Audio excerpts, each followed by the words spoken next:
Let's return to another part of Westminster. Our chief political correspondent, Vicky Young, is there. Vicky.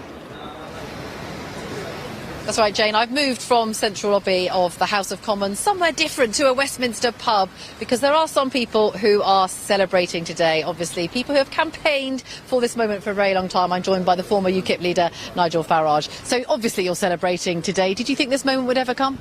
In many ways, no. I mean, 25 years I've been battling for this and standing in by-elections and fighting and being told I was daft and silly and it would never ever happen. So in a sense, for me, today's the day the impossible dream came true. And what changed, do you think? What meant that this day could come about, given that probably 5 years ago, not many people thought this would happen? I think the European Union's failure, its extension to getting the Mediterranean countries to join the Eurozone, and people seeing how badly that had gone and thinking, thank goodness we avoided that. I think the migrant crisis and the absolute rejectionism of what Angela Merkel wanted in terms of unlimited numbers of people coming.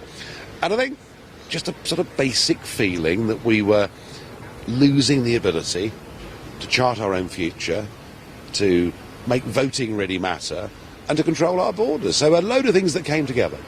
And what about now? We heard from Theresa May today, quite a conciliatory tone towards the EU. Are you one of those who actually thinks we don't need to do any negotiation, we should probably just leave with no deal? No, I don't actually. Look, our negotiating hand is enormously strong. They sell us £80 billion worth of goods every year more than we sell them.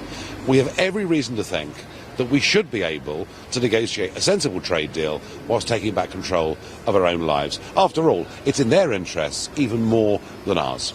And do you wish the EU well? We heard from Theresa May saying it's in our interest that they do succeed. I'm sorry, it is ridiculous for a British Prime Minister to say that we've got back our independence, we're going to go global, we're going to be democratic, we're going to be great. Oh, but you other 27 countries, no, you should stay run by Mr Juncker. It doesn't make any sense. Look, I've always, at least for 15 years now, taken the view that the European project is a mistake.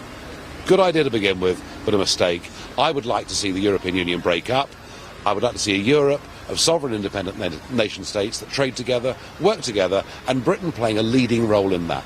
But if the EU broke up, that would be pretty turbulent for not just our economy but theirs too, wouldn't it? That would bring all sorts of problems up for people. But it's going to break up. It doesn't work.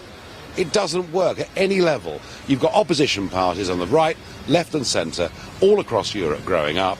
I can't tell you what's going to happen in the French presidential election, but Le Pen could become French president, and she's against the whole project. So, Brexit's not an isolated incident.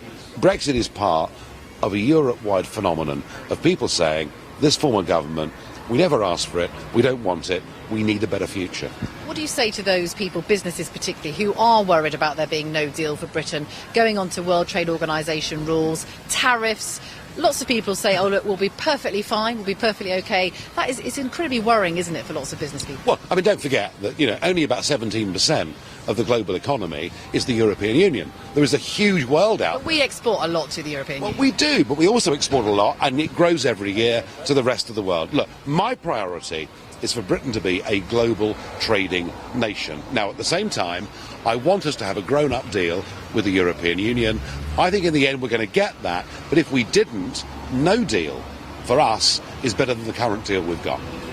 Nigel Farage, thank you very much indeed. And there are many in the House of Commons today who are celebrating this moment. Of course, Theresa May said that she recognised that there were others who were very disappointed about Brexit. Everyone now, though, focusing on those negotiations and the kind of deal that Britain might get.